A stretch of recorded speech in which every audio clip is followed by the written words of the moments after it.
Telangana news కి స్వాగతం. నిజామాబాద్ నగరంలో Telangana university vice chancellor VC దిష్టిబొమ్మ దహనం. యూనివర్సిటీ పరిధిలో డిగ్రీ విద్యార్థుల కాన్వకేషన్ పెంపునకు నిరసనగా నిజామాబాద్ నగరంలో జీజీ కాలేజ్ ముందర పీడీఎస్యు ఆధ్వర్యంలో తెలంగాణ యూనివర్సిటీ వీసీ దిష్టిబొమ్మ దగ్ధం చేయడం జరిగింది. సందర్భంగా జిల్లా ప్రధాన కార్యదర్శి జన్నారపు రాజేశ్వర్ మాట్లాడుతూ తెలంగాణ విశ్వవిద్యాలయం పరిధిలో ఉన్న డిగ్రీ విద్యార్థుల కాన్వకేషన్ ఫీజు 700 నుండి 3500 వరకు ఇతర సర్టిఫికేట్ రుసుమును పెంచడం అంటే పేద విద్యార్థుల పెన్షన్ ఆర్థిక భారం మోపడమేనని, యూనివర్సిటీలో 3 బ్రాంచ్ల నుండి వచ్చే డబ్బులు సరిపోవటం లేదని ప్రశ్నించారు. వీసీ ఇష్టం వచ్చినట్టు సర్టిఫికేట్ల యొక్క ఫీజులు పెంచడం సరైంది కాదని, యూనివర్సిటీ పరిధిలో చదువుకుంటున్న వేల మంది డిగ్రీ విద్యార్థులపైన అదనపు ఆర్థిక భారం పడుతోందని, యూనివర్సిటీలకు బడ్జెట్ కేటాయించకుండా సర్టిఫికేట్స్ ఫీజులు పెంచి విద్యార్థులపైన భారం మోపడం సిగ్గుచేటు చర్య అని, కాంగ్రెస్ ప్రభుత్వం విద్యార్థుల పట్ల ఇటువంటి చిత్తశుద్ధి ఉందో విద్యార్థుల ఫీజుల పెంపుదలతో నిరూపితమైందన్నారు.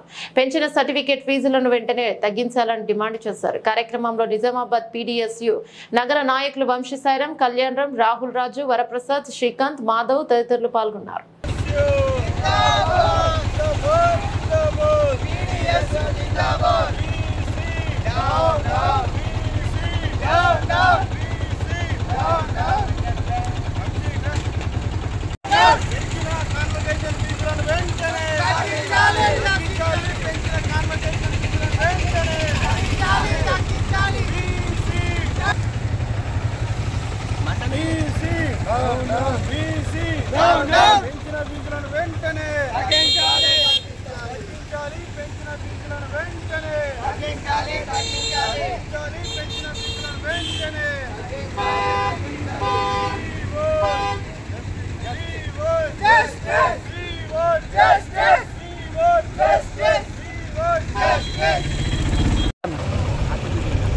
తెలంగాణ విశ్వవిద్యాలయంలో కాన్వకేషన్ ఫీజును 700 నుంచి 3500కు పెంచడం జరిగింది.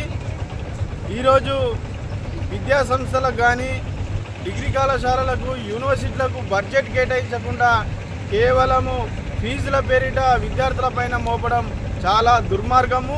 ఇప్పటికైనా రాష్ట్ర ప్రభుత్వం విద్యార్థులపైన అదనపు భారం పడకుండా ఏవైతే పెంచిన ఫీజులను వెంటనే తగ్గించాలి. యూనివర్సిటీలకు అదేవిధంగా డిగ్రీ కళాశాలకు అధిక సంఖ్యలో నిధులు కేటాయించాలని ప్రధానంగా డిమాండ్ చేస్తున్నాం. ఇప్పటికే యూనివర్సిటీలో 3 బ్రాంచ్ల ద్వారా డబ్బులు సమకూరుతున్నాయి. అయినా కానీ ఈరోజు మెయింటెనెన్స్ పేరుతో ఈరోజు ఆ విద్యార్థుల నుంచి వసూలు చేయడం చాలా దారుణము. ఈ విద్యా సంస్థలలో అదేవిధంగా డిగ్రీ కళాశాలలో పేద బడిగిన వర్గాలకు సంబంధించినటువంటి విద్యార్థులే అత్యధికంగా చదువుకుంటారు కాబట్టి వీళ్ళపైన అదనపు భారం పడకుండా చూసుకోవాల్సిన బాధ్యత ప్రభుత్వం మీద ఉన్నది. ఏదైతే పెంచిన ఫీజులను వెంటనే తగ్గించాలి. లేంచో జిల్లా వ్యాప్తంగా పెద్ద ఎత్తున ఉద్యమాలు చేస్తామని ఈ సందర్భంగా యూనివర్సిటీ అధికారులను హెచ్చరిస్తున్నాం.